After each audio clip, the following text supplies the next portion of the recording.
Brendon, footy's back. Do you want to, instead of us asking all the individuals, are you happy to talk about some of the debutants tomorrow night? Or you Yeah, no, that's fine, Sam. Yeah, we've got 6 debutants. I think there's as many as 13 changes from our round 23 game last year. So to our recruiting team, headed by Stephen Silvani and Mick Agresta, they've done a fantastic job in securing those players. There's a lot of work into getting a draftee or recruiting someone from another club. So we're really proud of that group. Yeah, so Walsh will debut. Got to have a good memory here.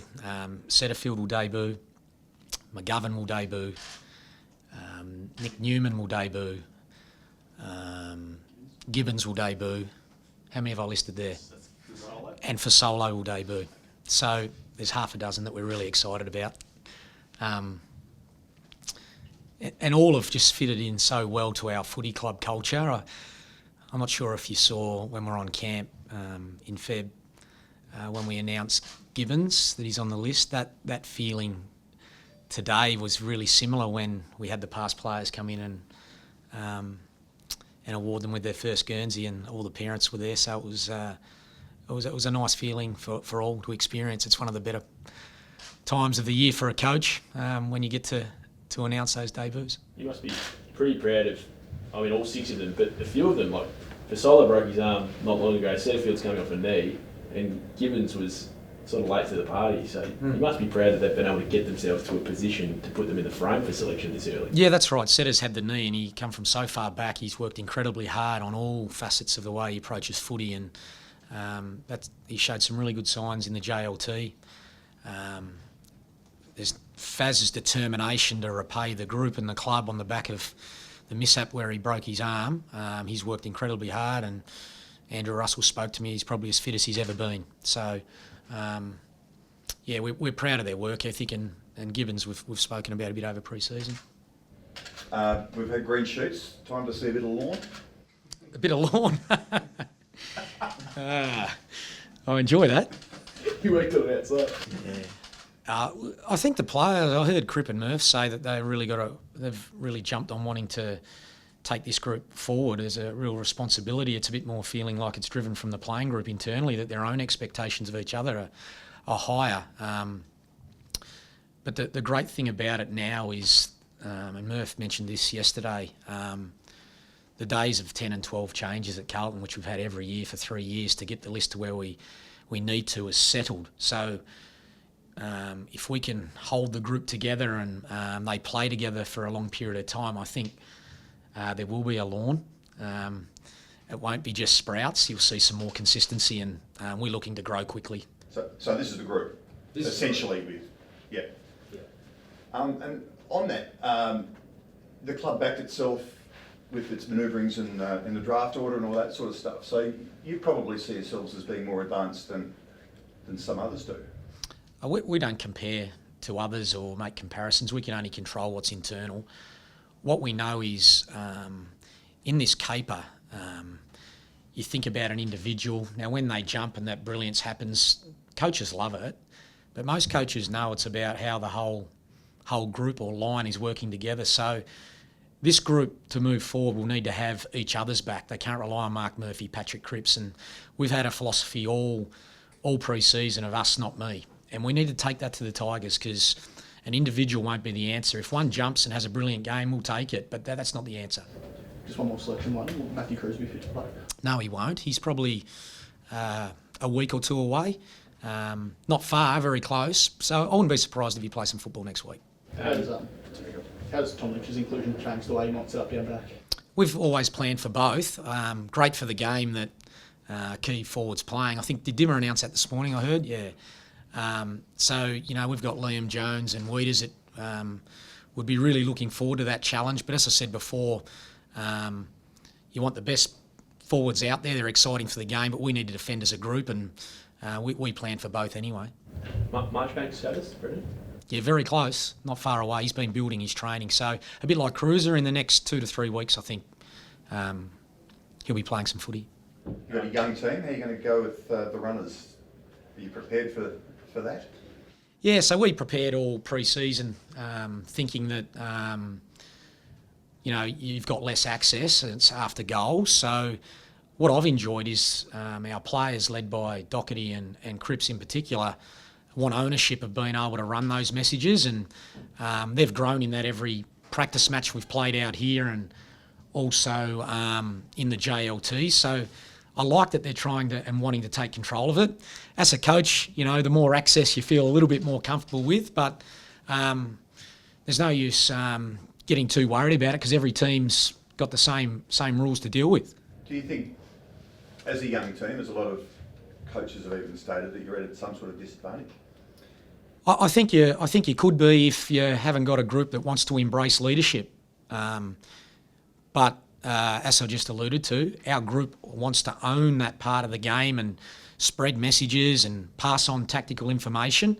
So they really want to do that.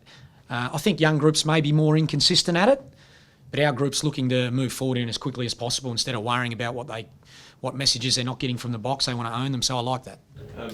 Brendan, the last 2 years, I think you've had 6 games where you lost by 80 plus. I know there are no guarantees in footy, but are you confident now that you've established this group that the days of the blowouts are less likely? I opened up really clearly with there was how many changes from last year. So I'm not comparing to last year. How can I? Even if you want to take me back, or I tried to, I've got totally different players on the oval. So to compare it, it's a waste of time. What I will say, though, is some of the evidence, it's a really small amount of evidence. In JLT, we've increased some of our inside 50s. Our scores from stoppages have increased and time in our half. So there's some indicators moving in the right direction to suggest we're better placed. So there's no use comparing. We've just been resetting this footy club for a while, and now we think we've got the group together ready to grow. So no use looking backwards. How much of your improvement will be just the maturity of second, third, fourth year players, whatever, plus playing together and learning systems and stuff? Is it, or I suppose it's a combo of all that? I think you're really accurate. I think it's a combination of both. Every year you're in the system, you learn because there's so many different experiences that you've had for the first time. So Sam Walsh this year, he'll have experiences that will make him better next year, and that's been the same with all our group. However, we've got a group moving into their 4th year, so they've had a lot of ups and downs, so we think expectations should grow on them, and they want it to grow on them. We've got some moving into their 3rd year. But I reckon around your 4th year, you've had a few ups and downs, which are all great learning experiences. Playing together and time in the system are invaluable. We are an impatient industry, no more so than the coach. But those two things, you just can't fast track. And Sam Walsh, he's had a lot said about him, a lot written about him, and most of it thoroughly deserved, I guess. Yes. Do you think Richmond targets the young number 1 draft pick? I'm unsure, quite possibly. He's been fantastic in the JLT. What I do know about Sam, he's one of the most level people I've ever met. We joke about Doherty a little bit, saying he's in his 30s at a very young age because of his leadership, but this guy's not too dissimilar. He's not emotionally high or low. He's got so much equilibrium that these things don't worry him. So if they do, they do. If they don't, they don't. I don't think it'll faze him. There's been a weird thing happen overnight with one of your AFLW players, Taylor Harris. It's become a bit of a social storm. Have you across that? Yeah, I've heard briefly this morning. Again, I haven't had a conversation with Taylor, so I don't want to talk out of school other than as an industry, we should celebrate her outstanding athleticism in multiple sports. Carlton's really proud to have her, and we will back and support her the whole time. We should be celebrating it. Any scrutiny through social media, as far as I'm concerned, it's my opinion. Again, I haven't spoken to Taylor. I haven't spoken to Half. It's unacceptable. It's just unacceptable. And really, this is my opportunity to educate all that everyone's a human. They've all got feelings and emotions, and we should consider it strongly. How damaging can that sort of online trolling be? I think it's case by case. But the mental health conversation's loud and clear now. I think Ross Lyons said at any one time, any individual is at different levels on a continuum. Let it be from just some nervousness to high-end mental health, and we need to respect that all dynamics influence that.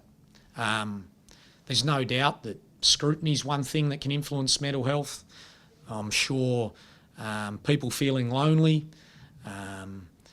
It's so hidden and individual and unique that we just need to be really open-minded and respectful of it. I think it's an industry that's on the agenda and we're all learning about it, and it's for the better. Thanks, guys. Just one more on the former captain, Murphy, game 250. I know you haven't been there for all of it, but as a player and a captain, he's been through a lot. Yeah, I'm glad you asked the question because I was going to finish on it even if I wasn't. I'm really, really proud of Mark Murphy. 250 games. You'd have to check me on this statistic, but I reckon there'd be a dozen or so Carlton players in excess of it. And so it's pretty difficult. There's only a small percentage that play that many in a really, really tough and brutal game. He's been a number one draft pick. He's faced external scrutiny. He's faced injury. He's played when it's been a difficult time and over a number of years for Carlton. So in summary, there's 3 words I'm going to talk about shortly with the playing group with him. Leadership, he's shown that. Trying to coach Sam Walsh, Petrescu-Seaton, Dow. Loyalty, and now he wants to leave a legacy. I'm really proud of Murph. Brendon, can I ask one more on Taylor? The equivalent photo of a male player or a male athlete probably wouldn't get the same scrutiny from some gutless, faceless people on social media. We've got a bit of way to go, haven't we, on that front? Yeah, I think every opportunity we've got to educate and understand respect and responsibility. AFL clubs and the AFL in general has been a platform for assisting in that education process. And we just got to continue to do that. There's many social issues we do that. Here's another one.